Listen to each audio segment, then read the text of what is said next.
Yep. So everybody please open your notebook to a fresh page.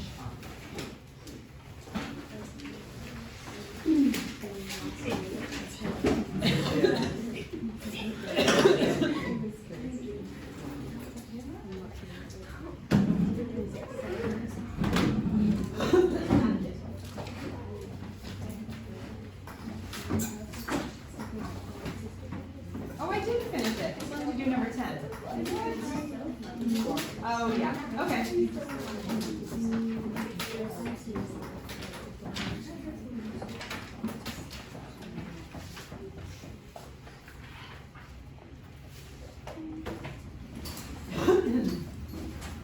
So, this is test 7 preview. Numbers 1 through 6.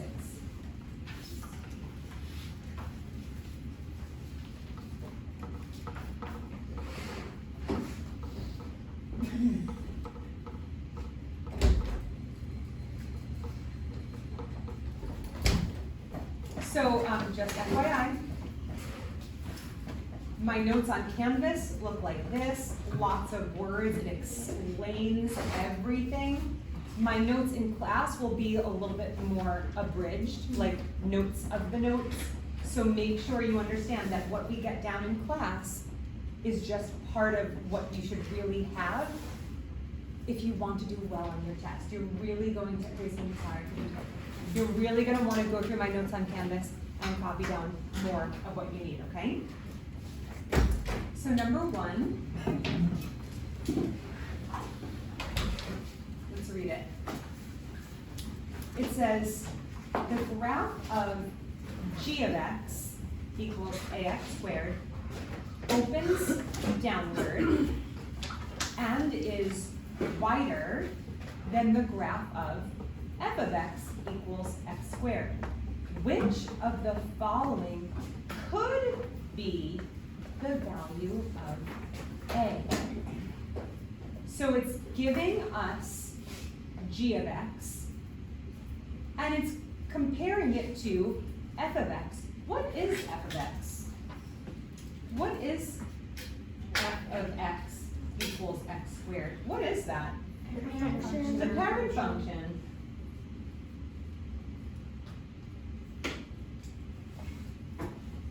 And g of x equals ax squared is the little baby function.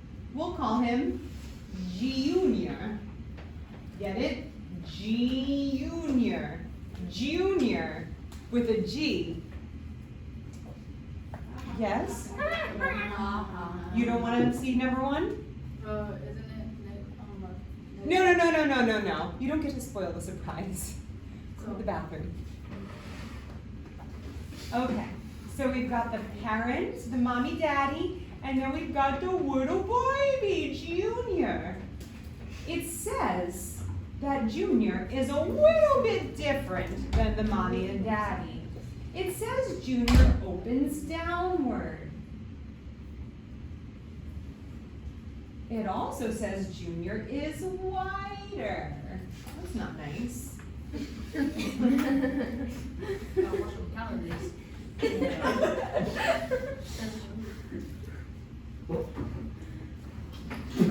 If it opens downward, that means that something about the function itself, the notation, is going to show that it opens downward.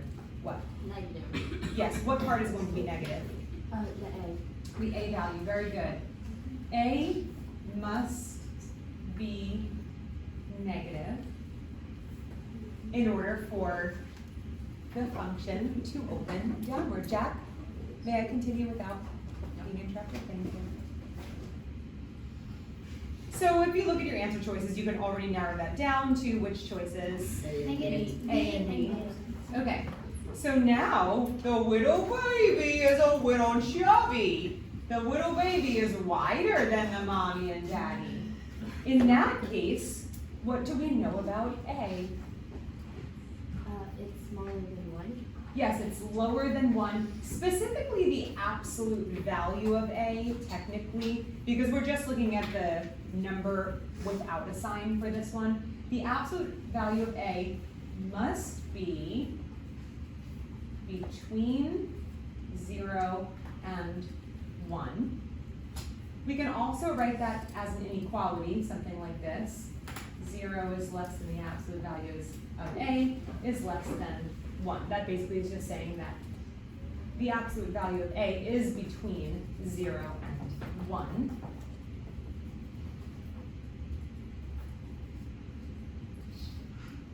So if that's the case, what kind of number are we looking at in these answer choices? What are we looking for? That is what we were looking at for opening downward, but I want you to answer this question, nobody else. What are we looking for if it has to be between 0 and 1? What kind of number? No. It has to be negative, but it also has, the absolute value of it has to be between 0 and 1. Angeline, can you wake up, please? Can you name me any number? Just make it up. Don't look at the answers. Make up a number that's between 0 and 1. Any number. Good. Give me another one. Good. What kinds of numbers are we thinking of when we're naming, when we name this? Decimal. That was the answer. Okay. So we're looking for a decimal number. And it's a little confusing because you're like, wait, but how can it be a decimal number and be negative? Well, because the absolute, how can it be between 0 and 1 but also negative? Because we're talking about the absolute value, or the value of the number without the sign has to be 0 and 1, between 0 and 1. So now when we narrow down those answer choices, what is the answer to this one? B. B. Very good.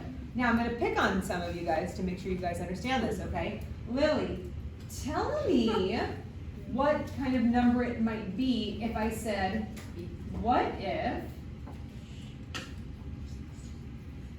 Junior was narrower than Mommy and Daddy? What if he was a little string bean?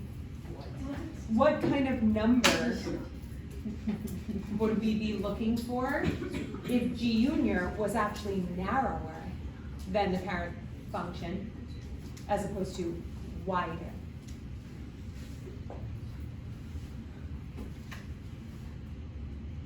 If you're looking at the notes that we just took, it's not there. Yeah, would it be 0 is greater than the 0 is greater? rate? Did I start that recording? Yes. Okay, good. Alea, can you help her? No, I would say 0. Okay. Lily, could you name any number that A could possibly be if, I mean, it could literally be any number. Just name any number that A could be if the function was narrower. 1? Yeah. No, because the parent function has an A value of 1. So that would be the exact same size or width as the parent function. Name any number that this could be to be narrower.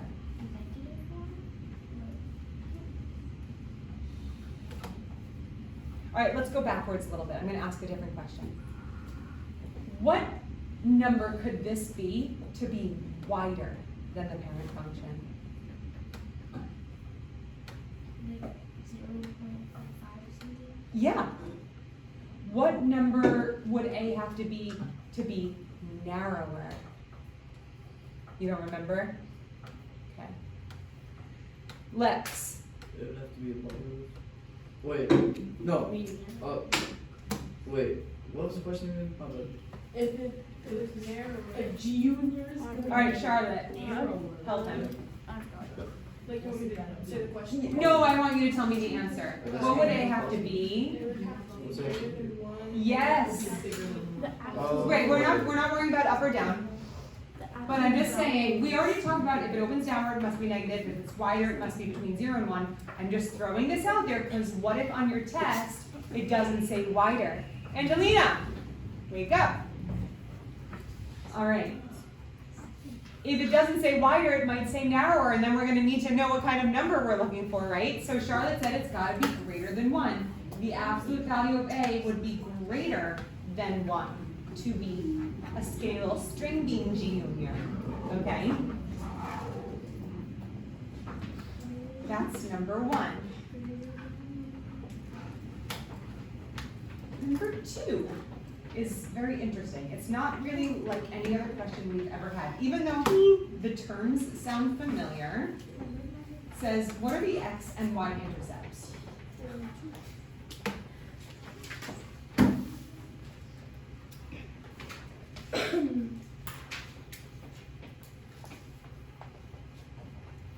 Okay, the function it gives us is f of x equals x squared plus 2x plus 4. Out of these two, which one is really easy to identify right away, Jack? Y-intercept. Good. Alea, tell me what the y-intercept is. 4. She's so excited. Good job, Alea. Because the y-intercept is always the c term, right? When we're given standard quadratic form, it's whatever that last c, as in ABC, c term is. And the sign part is really easy because whatever, I just thought of something. Whatever you see is what it is. Get it? Whatever you see. Nice. Whatever sign you see is the sign it is. Can we just pause and just appreciate? Thank you. Okay. All right, now stop. You're interrupting my lesson with all your applause. What's so funny? Yeah. Can we use our notes on the other quiz for this too? Yes, I said that earlier. I will get more specific. I just haven't made the test yet, so I didn't pull the questions yet, but I am going to be pulling questions directly from the quiz. And it will generate, they're actually homework questions, so it will generate different, it will generate different numbers and everything, but I will tell you which questions I'm pulling, like number 7, number 8, then you can, like grab whatever notes you need from there, or you can just use all of your quiz notes, whatever. Okay, so now we have our y-intercept, our c term, and the sign you see is the sign that it is. Now the x-intercept, how do we normally find an x-intercept without graphing? What? Over A. No, that would be the axis of symmetry. Yes.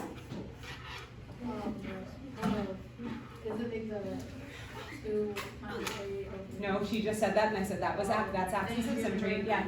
You have to swap it with any number, right?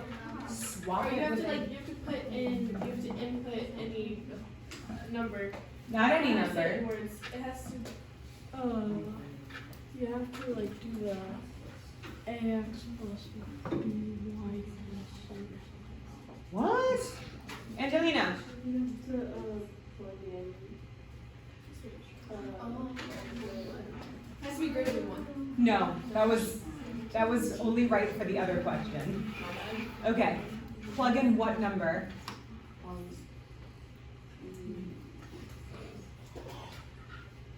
What? No. When you're looking for the x-intercept, what is the y value? What? 0 is correct. So what should we plug in for the y value? Do you see a y value here? Yeah. What is it? 4. No, that's a y-intercept. Oh. This is a trick question. You don't see a y, the letter y. What is the y? X. f of x, good. So for f of x, we're going to plug in 0. And then we're gonna solve for the x value. But this is weird. So what happens if we factor this? Like, what if we do this and we say, okay, well, x, I need two numbers that multiply to get 4 and then add to get 2. 2? Multiply to get 4, so that would be 2 times 2, right? Yeah. And then add to get 2. Would it be like a negative number or? If anybody can think of any combination that would work, let me know. Yeah. What would be negative? Okay, so a negative, what? But Negative then 2 it'd be a times negative 2, that would make 0 when you add them together. Wait. No. Anybody else want to try? I was gonna say. Two numbers, so we can do 1 times 4 or 2 times 2, right? I was gonna 1 say- plus 4, or, well, they would either have to be both positive or both negative to get this, right? And then a negative 1 plus a negative 4 is a negative 5. A negative 2 plus a negative 2 is a negative 4, which is not this. It's unsolvable. Yes, it is unsolvable because there is no x. Picture what a parabola on a coordinate plane would have to look like in order to never, ever, ever intersect the x-axis. Would it just not be Maybe a a straight parabola? line. It would be a parabola. It would not be a straight line. If it were a straight line, it certainly would intersect the x-axis. Would it be Like like- it's horizontal. It would be like, It would be going upward, and it would have to be above the x-axis. what part of it? The, Oh, the dotted line. I'll have to origin. Not the origin. The origin is always here. The line of symmetry. The vertex. The vertex has to be above. In order to have no x-intercept, the vertex would have to be above the x-axis, and it would be going upward. It doesn't matter where the vertex is, it would just be going upward, and it would be above the x-intercept, so it would never touch it. That's why this is so hard to solve, because it's like, I can't solve for x, you can't factor it, it doesn't make any sense. There is no x-intercept. I can also prove this to you by two things. Number one, I can prove that what Charlotte said, it has to be going upward, right? Well, let's see, is this going upward or downward? Look at the A. It is going upward. But how can we prove it by finding out what the vertex is? Can we find a vertex if it's in standard form? Yes, we can. It's much more of a pain. It's easier to find it when it's vertex form because it gives it to you. The A? No. Now we're going to answer the question with axis of symmetry. The negative, the 2 times A under negative B. 2 times A under it is negative B over 2 times A, but that doesn't rhyme with axis of symmetry. So I say it backwards. 2 times A under negative B. Yeah. So I can prove that this function will have a vertex above the x-axis and pointing upward. Well, I already proved that it's pointing upward because of this, but I can prove that it's above the x-axis by first locating the axis of symmetry. Why does the axis of symmetry help? What relationship does the axis of symmetry have with a vertex? Picture. It locates it. How? It helps you identify where it is. How? By What's the the- relationship? Does the axis of symmetry say, hey, I'm going to show you where it is? The line of symmetry? That's where it rests. That's where what rests? The vertex. The vertex is on the axis of symmetry. Very good. So in terms of, the vertex has to be a coordinate pair, right? An x and a y value. Angelina, it gives you the x value. The axis of symmetry, so let's say the axis of symmetry was over here at x equals 6. that means the x value of the vertex would have to be 6. Now, so let's get the axis of symmetry of this guy. Axis of symmetry is x equals 2 times a under negative b. So that means we would have negative blank over 2 times blank. What's my b? 2. And my a? 1. So x equals negative 1. That means my vertex is negative 1 and then something else. So negative 1 and then somewhere else. Could be above the x-axis or could be below. Let's make sure it's above so we know what we're talking about. Wouldn't it be 4? Is the 1? So the y-intercept. No, that's the y-intercept. The y-intercept is not where the vertex is. Sometimes. Yeah. The 1, 3. How'd you do that so fast? You plugged it into your head, you little human calculator? All right. What do I have to do with my x value to find my y value? Plug it in, plug it in. F of negative 1 equals negative 1 squared plus 2 times negative 1 plus 4. You can just pop this puppy right into your EOC calculator, or you can do the math. Negative 1 squared is 1. 2 times negative 1 is negative 2 plus 4. 1 minus 2 is negative 1 plus 4 is 3. So our y value is 3. Is that above the x-axis or below? Below. Are you thinking about it before you're just saying it? Oh, no. It's above. Yeah. Negative 1, positive 3 is the vertex, and we know it goes upward. So it's not going to touch the x-axis. There is no, what? I said I was so close. You were so close. We, so we have proven that there's no x-intercept, so we would just write none. Again, my notes are much more detailed on Canvas. This is more just going through the process. All right, we only have 5 and 6 left. 6 is super quick. 5 is pretty quick. Oh wait! We have 3. Oh my gosh, all right, we have a lot to do. Everybody buckle up. Number 3. It says, what is the point on the graph of function f of x equals 2 times x minus 4 squared minus 1 at x equals 2? So we can't see. What do they mean by at x equals 2? Yeah? It means we plug in 2 with everything that's x, so it would be f parentheses 2. Yeah. parentheses, and it It's equals basically 2. saying that this is a line on the graph at positive 2 that goes through the x-axis, and they're saying that there's a point on this imaginary line. And for there to be a point on this line, the x value has to be 2. So plug in your 2 for your x value and solve for your y value. But it's not necessarily the axis of symmetry. It's just, actually I can tell you for a fact that it's not the axis of symmetry because I'm looking at what the vertex would be and it's not at x equals 2.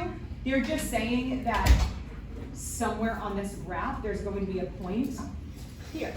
They're not saying that it's the axis of symmetry, they're just saying there's going to be a point somewhere there. Okay, so we have, again, you could plug this entire thing into the EOC calculator and it would make your life so much easier and then you could just move on to the next question. Or you could solve it. Negative 2 squared is 4 times 2 is 8 minus 1 is 7. So the function of 2 is 7. What would that coordinate pair look like? 2, 7. 2, 7. That's it.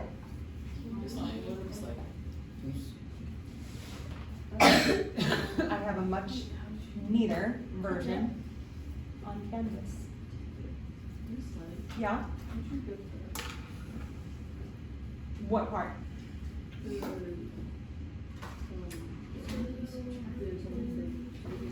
The what? Okay. It gives me the 2. I plugged it in. solved by order of operations, and got a 7. Which part doesn't look right to you? No, it just doesn't make sense when you went like that. Yeah, just keeping it in line and doing like one thing at a time. I did 2 minus 4 first, got -2. Then I had to square it according to order of operations. I did parentheses first, then exponents. Then I multiplied times 2. Then I subtracted 1. I just did it really fast. Yeah? Yeah. Yeah. What was the x-axis for the second one? X-intercept? There was none. Oh yeah, that's right, sorry. Oh my gosh. Sorry. It's okay. Number 2 will be a multiple choice question. You'll see much more clearly what's going on. Okay, so number 4. Oh, it wants the axis of symmetry is x equals 2 times a under negative b, and it gives us the function f of x equals -3x squared plus 12x minus 11, negative blank over 2 times blank. What's the b?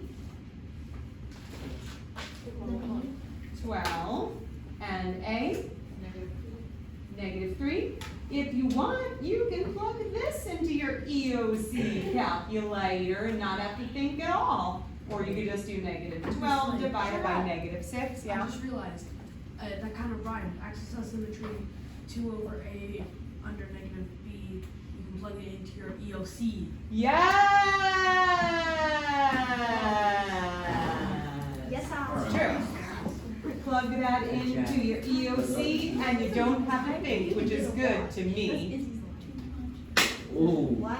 Alright. Just call me Lin-Manuel Miranda. Let's do it. I'm good. Ready for a rap I'm battle. good. Okay. So, when we do that, we get -12 over -6. What's that? 2. Good. So x equals 2. Remember, it's always x equals because the axis of symmetry is the imaginary line that cuts through the x-axis somewheres. Okay, now we just have 5 and 6 left. I can do this. Okay, ready? So I'm going to explain this one just by showing you guys the actual practice test. You can take notes in your notebook, but I highly suggest you go through my Canvas notes tonight for like the detailed notes. Over what interval is the function shown in the table increasing? Just asking for increasing. What do we always look to see if it's increasing or decreasing? What part of the table? Yeah. The one with the function. Yeah. Can you name what you're talking about? The x and y. Okay. Which part of those? What value should I be looking at to determine if there's an increase or a decrease? What? I'm not sure if you understand my question. The y values, the output values. The y values or the output values are the ones that tell you if it's going up or going down, right? That's what y values do, up and down. So, what Faith was probably noticing is that it changes at the turning point. It changes at the vertex. So we're gonna notice a shift.